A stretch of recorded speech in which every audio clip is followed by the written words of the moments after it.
الحمد للہ والصلاة والسلام علی رسول اللہ وعلی آلہ واصحابہ ومن تبعہم بإحسان الی یوم لقاء اللہ۔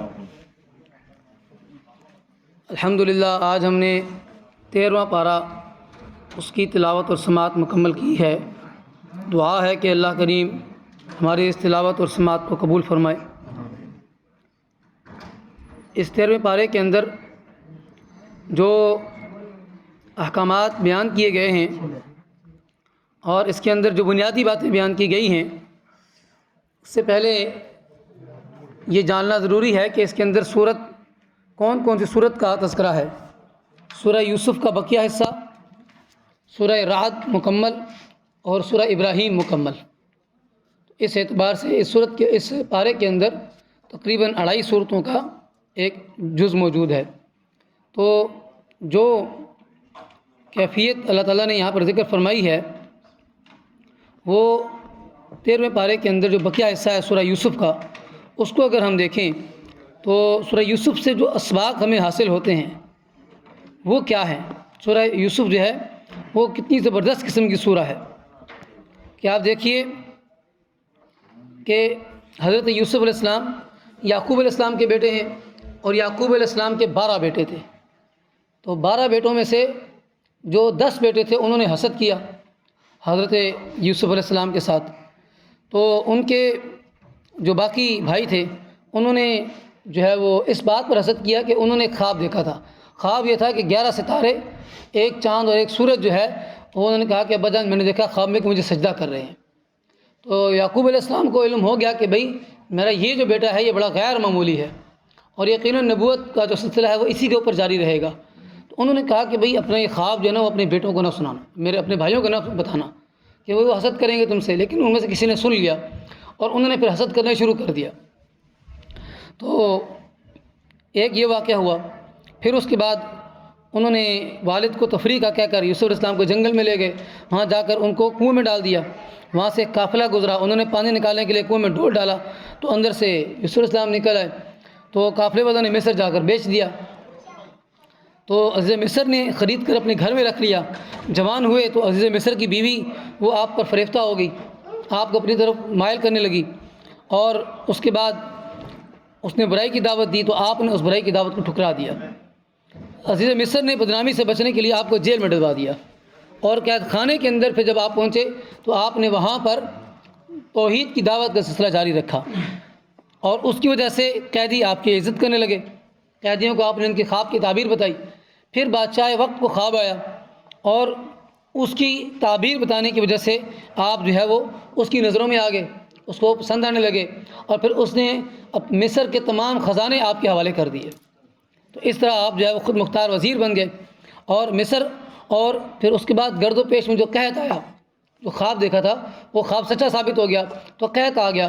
قحط کی وجہ سے ان کے بھائی بھی آ گئے مصر میں کہ بھئی ہم نے سنا ہے کہ مصر کا جو وہاں پہ غلہ فری میں ملتا ہے، تو فری میں مل رہا ہے یا وہاں پہ بہت کم قیمت میں ملتا ہے، بلکہ وہاں مل رہا ہے۔ اصل بات یہ تھی کہ مل رہا ہے، کیونکہ قحط کا مطلب یہ ہوتا ہے کہ بھئی فصلیں سوکھ جائیں اور بارش نہ ہو، اور کئی جگہ پر باوجود فصل ہونے کے وہاں پر جو ہے وہ اس زمین جو ہے وہ فصل دے ہی نہ، تو پھر کیا کریں گے۔ تو انہوں نے جب یہ کام کیا، سنا کہ بھئی مصر میں ہمیں غلہ مل رہا ہے، تو وہ مصر میں آ گئے۔ جب مصر میں آئے تو یوسف علیہ السلام نے ان کو پہچان لیا، لیکن وہ یوسف علیہ السلام کو پہچان نہیں سکے۔ پہچان کیسے سکتے تھے؟ بھئی ہم نے تو ایک غلام بھیجا تھا، وہ بادشاہ کہاں بن سکتا ہے، سوال پیدا نہیں ہوتا اس چیز کا۔ تو بہرحال یوسف علیہ السلام نے ان کو پہچان لیا، اور ان کو کہا کہ بھئی جب تم اب دوبارہ جاؤ گے تو واپسی پر آتے ہوئے اپنے بھائی کو لے کر آنا۔ انہوں نے کہا کہ بھئی ہمارا ایک بھائی بھی ہے، اس کا غلہ بھی دے دیں۔ تو انہوں نے کہا کہ بھئی بھائی آئے گا تو غلہ دوں گا۔ پھر یعقوب علیہ السلام کے پاس گئے اور انہوں نے کہا کہ بھئی بھائی کو بھیج دیں۔ تو انہوں نے کہا کہ اچھا ویسے ہی بھائی کو بھیج دوں جیسے یوسف کو بھیجا تھا، تاکہ تم اس کو بھی گم کر آؤ۔ تو انہوں نے کہا کہ نہیں ہمیں غلہ نہیں ملے گا۔ اور یوسف علیہ السلام نے جو دانائی یہ کی تھی کہ جو سامان، جو رقم وہ لے کر آئے تھے غلہ خریدنے کے لیے، وہ رقم ان کو واپس ان کے غلے کے اندر ڈال دی، ان کے سامان کے اندر ہی ڈال دی، تاکہ جب وہ گھر جائیں گے غلہ کھولیں گے، اپنا سامان کھولیں گے تو اس کے اندر سے وہ رقم ان کو مل جائے گی، تو وہ واپس آئیں گے۔ تو انہوں نے جب دیکھا اپنا سامان کھول کر کہ وہاں پر تو جو رقم دینی تھی وہ اس کے اندر ہی پڑی ہوئی ہے، تو انہوں نے کہا کہ بادشاہ جو ہے بڑا اچھا ہے، یہ تو بہت اچھی اس نے حکمت عملی اختیار کی ہے، اب ہمیں جانا ہی جانا ہے۔ تو انہوں نے والد صاحب کو مجبور کیا۔ والد صاحب نے کہا کہ پہلے وعدہ کرو کہ اس کو واپس لے کر آؤ گے۔ لیکن جب وہ لے کر گئے اور پھر ان کو یہ تدبیر بتائی کہ دیکھو تم جب وہاں پہ جاؤ گے، تم سارے 10-12 بھائی ہو، تو جب وہاں پر جاؤ گے اکٹھے نکلو گے، ایک ہی دروازے میں اندر جاؤ گے تو لوگ حیران ہو جائیں گے یا ڈر جائیں گے کہ بھئی یہ کون لوگ ہیں، چور و چکے ہیں، کون ہیں، تو تم الگ الگ دروازوں سے داخل ہونا۔ وہ الگ الگ دروازوں سے داخل ہوئے، لیکن ظاہر بات ہے کہ یوسف علیہ السلام نے اپنے جاسوس چھوڑے ہوئے تھے، تو ان کو معلوم ہو گیا کہ بھائی آ گئے ہیں، تو انہوں نے ان کو بلا لیا۔ جب بلا لیا تو اس کے بعد انہوں نے بنیامین جو ان کے بھائی تھے ان کو اپنے پاس بلا کر کہا کہ میں تمہارا بھائی ہوں یوسف، اب میں تمہیں اپنے پاس روکنے کی تدبیر کرتا ہوں۔ اور تدبیر کیا کی، اپنا جو غلہ ناپنے والا ایک جو برتن تھا وہ ان کے سامان میں ڈال دیا، اور جب چلے گئے آدھے راستے میں پہنچے تو وہاں پر ایک منادی کرنے والا منادی کرتے ہوئے آیا، دوڑتا ہوا آیا کہ بھئی قافلے والوں رکو۔ انہوں نے کہا کہ خیریت ہے، کیا ہوا؟ انہوں نے کہا بھی ہمارے بادشاہ کا پیالہ گم ہو گیا ہے۔ انہوں نے کہا تمہیں پتہ بھی ہم تو چور نہیں ہیں۔ اچھا، بادشاہ کے اندر دستور یہ تھا کہ بھئی اگر مصر کے قانون کے مطابق اگر آپ چور کو پکڑ لیں تو زیادہ سے زیادہ اس کو جرمانہ ہو جائے گا، لیکن انہوں نے خود پوچھا ان لوگوں سے کہ بھئی بتاؤ تمہارے ہاں چور کی سزا کیا ہوتی ہے؟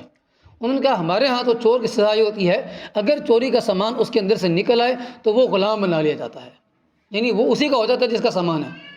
تو انہوں نے جب اپنی بات بتائی تو یوسف علیہ السلام کو چونکہ یہ بات پتہ تھی نا، تو انہوں نے کہا کہ بھئی چلو ٹھیک ہے، تلاشی کرتے ہیں۔ تلاشی لی گئی تو پہلے دوسرے بھائیوں کی تلاشی لی، ان کے اندر سامان نہیں نکلا، تو جب بنیامین کی تلاشی لی گئی تو وہاں سے وہ سامان نکل آیا۔ تو اس طرح سے انہوں نے کہا کہ بھئی اب تو یہ غلام بنا لیا، اب میرے پاس رہے گا۔ تو وہ بڑے پریشان ہوئے، انہوں نے کہا کہ پہلے تو یوسف کو ہم نے گم کیا ہے، اب اگر بنیامین کو گم کر دیں گے تو پھر ہمارے والد تو ہم پر اعتبار نہیں کریں گے، بدعا کر دیں گے کہ ہمارے لیے۔ تو بہرحال انہوں نے کہا کہ عزیز مصر آپ اس طرح کریں، آپ ہم میں سے کسی کو پکڑ لیں، اس کو چھوڑ دیں، اس کا والد بڑا بزرگ آدمی ہے اور وہ اس کی جدائی برداشت نہیں کر سکے گا۔ تو یوسف علیہ السلام نے کہا کہ یہ کیسے ہو سکتا ہے، بھئی مجرم یہ ہے، میں اس کی بجائے کسی اور کو پکڑ لوں، پاسبل نہیں ہے۔ تو انہوں نے اس کو پکڑ لیا۔ تو بہرحال ایک بھائی نے کہا کہ بھئی میں یہاں رہتا ہوں، ادھر ہی رہوں گا، تم لوگ جاؤ اور والد کو جا کے سارے صورت بتاؤ کہ بھئی اس طرح چوری کا الزام لگائے۔ اچھا، ضمن میں ایک اور بات دیکھیں کہ بھائیوں کی بدنیتی کیا ہے کہ جب بنیامین کے اندر سے سامان نکلا نا تو انہوں نے کہا کہ بھئی اس کا ایک بھائی تھا یوسف، اس نے بھی بچپن میں چوری کی تھی، یہ دونوں بھائی چور ہیں، بھائی کے خلاف بھائی بات کر رہا ہے۔ تو یوسف علیہ السلام سامنے کھڑے تھے، انہوں نے غصے کو پی لیا، بات کو ظاہر نہیں کیا۔ انہوں نے کہا کہ تم بڑے خراب لوگ ہو، تم نے یوسف پر بھی الزام لگایا تھا اور اس پر بھی الزام لگا رہے ہو۔ تو بہرحال جب وہ واپس چلے گئے قافلے کے ساتھ تو انہوں نے کہا کہ ہمارے بھائی کو تو پکڑ لیا گیا ہے، اور آپ ان قافلے والوں سے پوچھ لیں، یہ گواہی دیں گے کہ بھئی وہاں پر اس کو انہوں نے گرفتار کر لیا ہے۔ تو یعقوب علیہ السلام جو ہے وہ بہت رنجیدہ ہوئے اور ان کی آنکھوں سے اتنے آنسو بہے کہ وہ نابینا ہو گئے، اور گھر والے کہنے لگے کہ آپ تو اپنے آپ کو ہلاک کر ڈالیں گے۔ بہرحال پھر انہوں نے کہا کہ دوبارہ جاؤ عزیز مصر کے پاس اور جا کر اس کو ساری صورتحال بتاؤ اور کہو کہ بھئی یہ ذاتی مت کرو، ہمارے پاس ایک ہی بنیامین ہے، واپس کر دو۔ تو جب بھائی سارے کے سارے گئے دوبارہ یوسف علیہ السلام کے پاس تو ان کو جا کے ساری بات بتائی کہ اس کا بھائی، اس کا والد جو ہے وہ بڑا کمزور ہے، بڑا ضعیف ہے اور بڑے وہ رنجیدہ ہے، اس کے لیے پریشان ہیں، آپ اس کو چھوڑ دیں اور ہمیں ہمارا غلہ دے دیں۔ تو اس وقت یوسف علیہ السلام نے اپنے آپ کو ظاہر کیا اور فرمایا کہ تمہیں پتہ ہے کہ تم نے اپنے بھائی کے ساتھ، یوسف کے ساتھ اور اس کے بھائی کے ساتھ کیا کیا ہے؟ اب وہ بڑے پریشان ہوئے کہ عزیز مصر کو کیسے پتہ لگا کہ یوسف کون ہے اور اس کی بات کیا ہوئی؟ تو انہوں نے کہا کہ انک انت یوسف، آپ یوسف ہیں؟ انا یوسف، میں یوسف ہوں، ھذا اخی، یہ میرا بھائی ہے، قد من اللہ علینا، اللہ نے ہم پر بڑا احسان کیا۔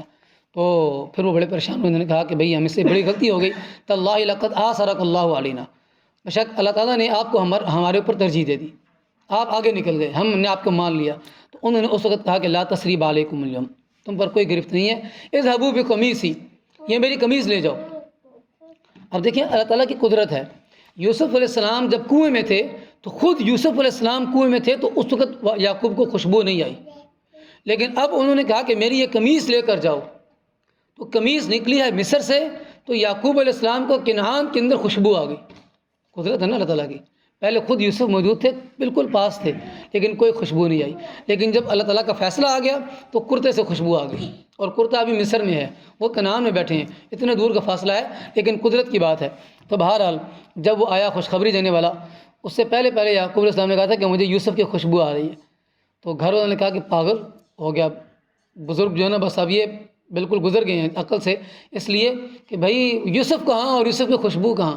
لیکن جب وہ خوشخبری دینے والا آیا اور اس نے آ کر کہا کہ بھئی آپ کا بیٹا عزیز مصر بن گیا ہے اور وہ آپ کو دعوت دے رہا ہے اور آپ سب چلیں وہاں پر مصر میں، تو اس وقت یعقوب علیہ السلام نے کہا کہ دیکھو میں نہیں کہتا تھا تمہیں کہ میں وہ کچھ جانتا ہوں اللہ کی طرف سے جو تم نہیں جانتے، تو پھر سارے بھائیوں نے کہا کہ اے ابا جان ہم سے بڑی غلطی ہوئی، آپ ہمیں معاف کر دیں۔ انہوں نے کہا کہ عنقریب میں تمہارے لیے بخشش کی دعا کروں گا۔